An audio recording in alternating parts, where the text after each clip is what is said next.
Bonjour Eddie Mitchell. Bonjour. Merci d'être là. Oui. Depuis vos débuts, en 1955, une quarantaine d'albums studio, une vingtaine d'albums live, 16 millions de disques vendus, des chansons devenues des standards, parmi lesquelles... Elle semblait bien dans sa peau. Un immense plaisir à les réentendre, vous aussi. Moi, je suis peu moins. oui. Je suis un peu habitué, disons. C'est ça. Chanteur, parolier, vieille canaille, vous sortez un nouvel album dans lequel vous reprenez vos plus beaux titres en duo avec d'autres stars de la chanson française, de la même tribu que vous. La même tribu, parmi lesquelles, évidemment, Johnny Hallyday. C'est vraiment votre tribu, oui. Johnny. Eh oui, c'est le frère, c'est le frangin. Alors reprenons ensemble l'histoire de votre vie et de plus de 60 ans de carrière. Nous allons parler d'hier, d'aujourd'hui et de demain. Commençons donc par hier. Claude Moine, alias Schmoll, né d'une mère employée de banque et d'un père mécanicien à la RATP, qui à Belleville vous emmène très souvent au cinéma. Vous y découvrez la magie des films américains, en particulier des westerns avec Gary Cooper, John Wayne. En fait, vous avez découvert le cinéma américain avant la chanson américaine. Oui, parce que d'abord j'étais très gamin quand les premières fois que j'étais au cinéma, donc le rock'n'roll n'existait pas. Et non, c'était plutôt Mariano, vous voyez, à l'époque. Oui, je vois bien. C'était autre chose. Non, c'est vrai que j'ai découvert le cinéma avant la musique, oui. Et c'est à la fin des années 50 que vous découvrez le rock'n'roll. C'est là que vous rencontrez Johnny Hallyday. Il a 14 ans, vous avez 15 ans, et lors d'une surprise partie, il vous pique vos disques et vous vous battez. Enfin, on se bouscule, dirons-nous. Voilà. Et c'est la dernière fois que vous vous bousculerez. Oh, tous les deux, hein. oui, parce que après on a vite compris qu'on aimait les mêmes choses, donc c'était pas la peine de se manger le nez. Et en fait, tous les deux, vous allez inventer le rock français. Si on veut, oui. C'est vous qui importez cette musique-là et qui l'a réinventée. Oui, enfin, Johnny a démarré un an avant moi. Et par contre, lui, je me souviens quand il chantait dans les boîtes, quoi. Il chantait au fan club de Paul Anka, vous voyez, qui se trouvait sur les grands boulevards, alors que moi, je chantais à Pigalle, dans des cabarets bizarres. Bon. Et pendant des années, alors que vous étiez les meilleurs amis du monde, on va presque vous opposer. En fait, on était Eddie ou Johnny comme on était Lennon ou McCartney, un peu. Oui, mais nous, on savait, nous, donc Ouais. ça nous faisait rire. Hein. Ça vous faisait rire? Oui. Ah oui, parce que nous, il n'y a jamais eu... Parce que Johnny, on est différents, de toute façon, même si on est complémentaires. Quelle est la différence? La différence, c'est que Johnny ose des choses que moi, j'oserais jamais. Comme par exemple, à une époque, il a été Bonnie and Clyde, il a été Mad Max, il a été hippie. Et à chaque fois, je veux dire, ça passait. Le public fonctionnait.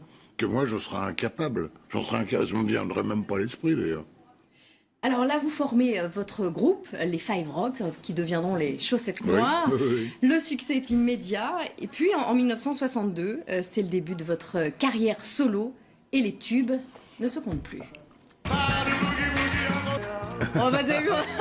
On s'est dit qu'on allait se faire plaisir aujourd'hui. C'est gentil, c'est très gentil. Et alors là, vous montrez toutes les cordes de votre arc. Vous faites des concerts avec Johnny, des duos avec Gainsbourg, vieille canaille, des films avec Marco Ferreri, Étienne Châtillaise, Le bonheur est dans le prix, on le voit, César à la clé. Vous présentez La dernière séance sur France 3, émission devenue culte.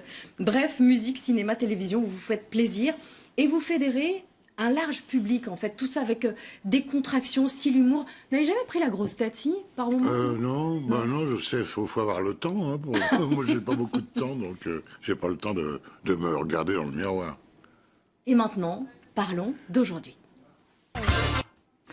Aujourd'hui, vous sortez votre album La même tribu, où vous reprenez vos plus grandes chansons en duo avec d'autres grands chanteurs français, Johnny, Julien Clerc, Renaud, Brigitte, Souchon et bien d'autres, tous membres de La même tribu. C'est incroyablement réussi. Ah, c'est un petit... Enfin, je dis pas que c'est un petit bijou, mais c'est si. dans un petit écrin. Parce que c'était un travail long, difficile, mais passionnant. Passionnant, et puis j'ai appelé cette chanson La même tribu pour mieux expliquer, je veux dire, le fait qu'on soit tous en duo, car le côté auto-célébration me plaisait pas tellement. Donc, quand j'ai trouvé la combine, quoi, pour relier tout cela en écrivant cette chanson, là, j'ai dit, OK, comme ça, je remercie tous les participants. C'est bien. Et on est très heureux de vous voir tous ensemble. Alors, il y a une phrase emblématique, chacun a une phrase emblématique de sa carrière. On a entendu, on a quelque chose de Tennessee pour Johnny, Belle-Île en mer pour Woolsey, Femme je vous aime pour Julien Clerc, Une boîte de jazz pour Jonas, Crac Boumu pour Dutronc. Et vous dites, on est tous issus de la même tribu, on n'a pas le même totem. Non, parce qu'on n'aime pas forcément les mêmes choses. Donc un totem, c'est quand même vénéré, et on vénère pas les mêmes. On a chacun ses idoles, quoi.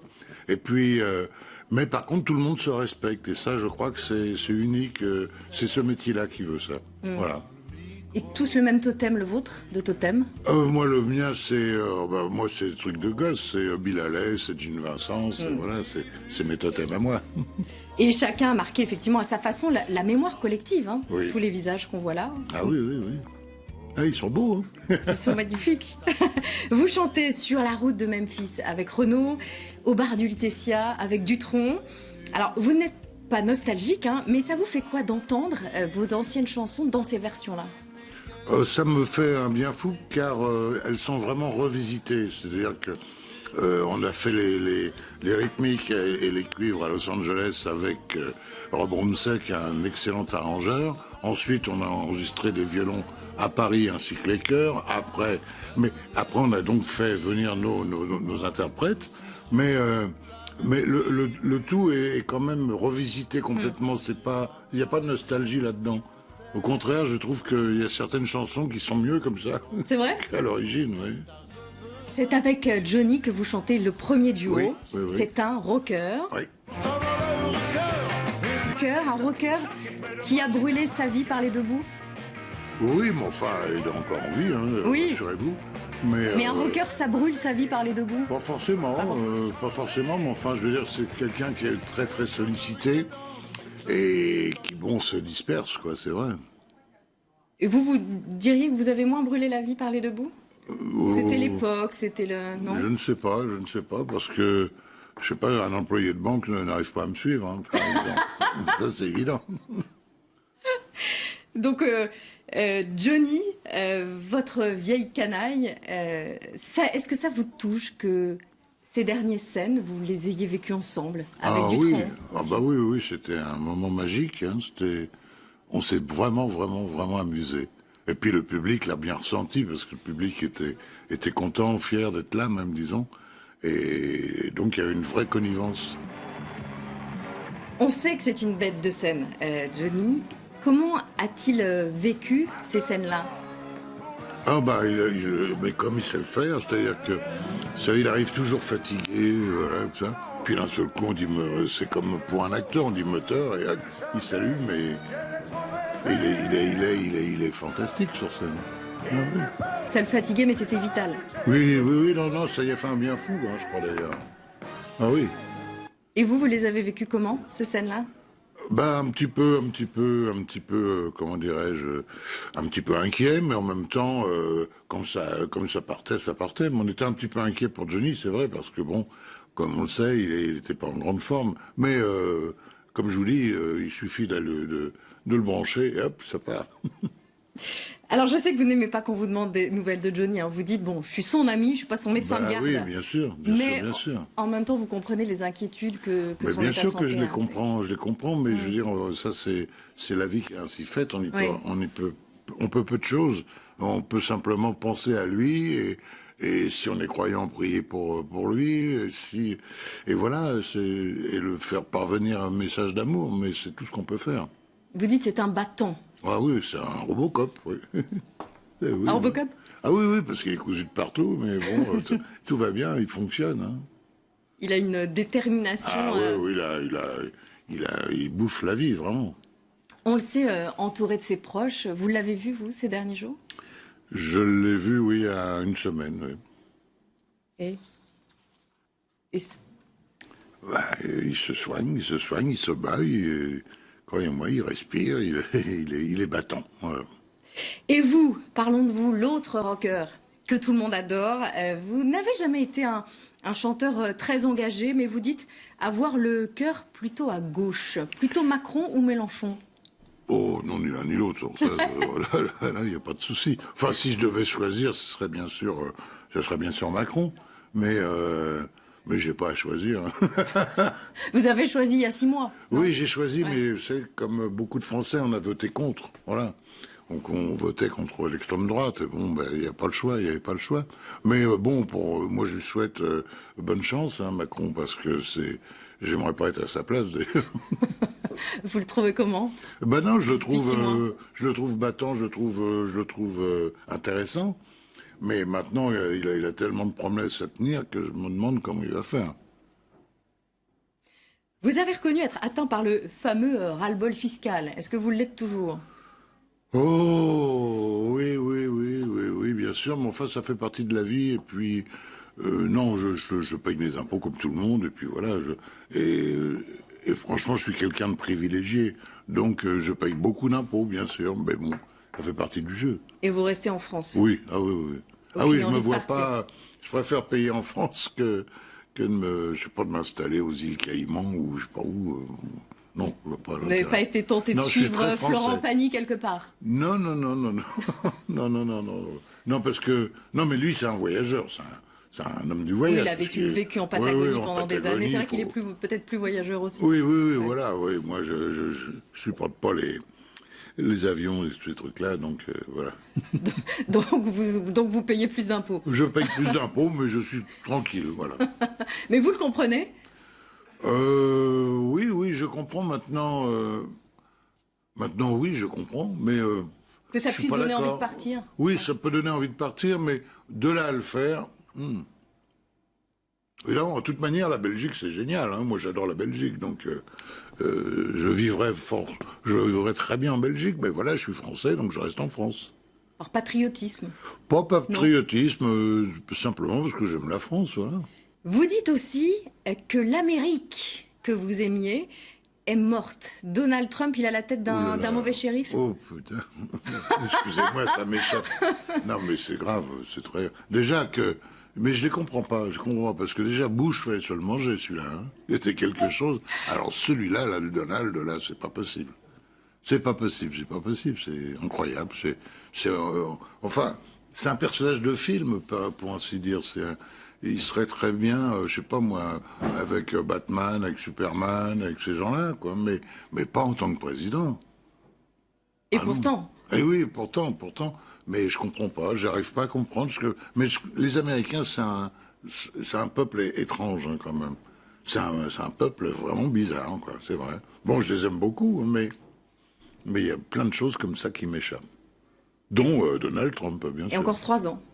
Oui, bon, enfin, c'est eux qui subissent, hein. Nous, on est plutôt tranquilles.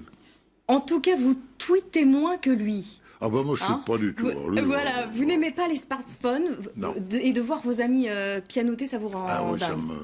ça m'énerve surtout quand vous êtes en train de discuter, d'un seul coup, la personne en face, oui, bien sûr, et en même temps, tripote son truc, ça m'énerve. Enfin bon, c'est pas grave, ça leur passera. Hein, c'est comme croyez les selfies, oui. Parce que les selfies, c'est la guerre, ça aussi. Bon, mais quand c'est plein, qu'est-ce qu'ils vont en faire? Ils vont pas c'est pas des diapos, c'est pas des souvenirs de vacances. C'est marrant, mais c'est des modes, c'est drôle. Vous dites, c'est pas moi qui suis décalé, c'est la société. Et contrairement à vous, elle n'est plus très rock'n'roll, quoi, c'est ça? Bah, je trouve qu'on a beaucoup, on nous indique comment on doit marcher dans la rue, on nous indique qu'il faut pas fumer à un tel endroit, on nous indique que manger bio c'est mieux que de manger gras, je sais pas, on est un petit peu, on est pris en main, quoi, et, Infantilisé. oui, plus que ça même crétinisé, moi je dirais plutôt. Crétinisé, oui. Oui. Ouais. Bon, enfin bon. Et maintenant, parlons de demain. Technobudget. Je ne me vois pas terminer sur scène. Je prendrai ma décision en fonction de ma voix qui devient de plus en plus grave. Bon, pour l'instant, elle tient bon, cette Ça voix. va. C'est la cigarette, ça. Non. Oui, mais la cigarette, justement, quand j'ai arrêté de fumer, bon, bah, J'avais arrêté de fumer pendant 6 mois, j'avais la voix qui se perchait, puis là j'ai retrouvé, ça va mieux. Donc elle tient bon. Ouais. Vous ne faites plus de tournée, mais vous Non. continuez de monter sur scène. Oui. Est-ce que à l'avenir, vous le ferez plus pour vous ou pour votre public? Non, moi je le ferai surtout pour le public, parce que si le public est en demande, s'il a envie que je fasse un spectacle, bon, je le ferai. Mais je dis bien, j'aimerais pas partir en tournée, quoi. J'aime bien m'installer à Paris pour 15 jours, 3 semaines, un mois, voilà. Mais partir en tournée, non. Non, parce que j'en ai marre des hôtels, voilà. Ouais. C'est vrai. Mais sur scène, vous prenez encore du plaisir? Ah oui, bah, Ouais, bien sûr. infiniment. Bien sûr. Quand vous voyez les Rolling Stones, vous vous dites que vous pouvez continuer encore longtemps. Hein. Oui, enfin ils sont bizarres ces garçons. Pourquoi? Non, parce que c'est marrant, moi je me fais pas changer le sang toutes les semaines, Ah oui, voilà, oui. bon. Ouais. Mais eux, si, et puis ils sont toujours là en forme, ils sont formidables. Mais vous ne feriez pas changer le sang. Ah non, j'ai pas envie, non. Non.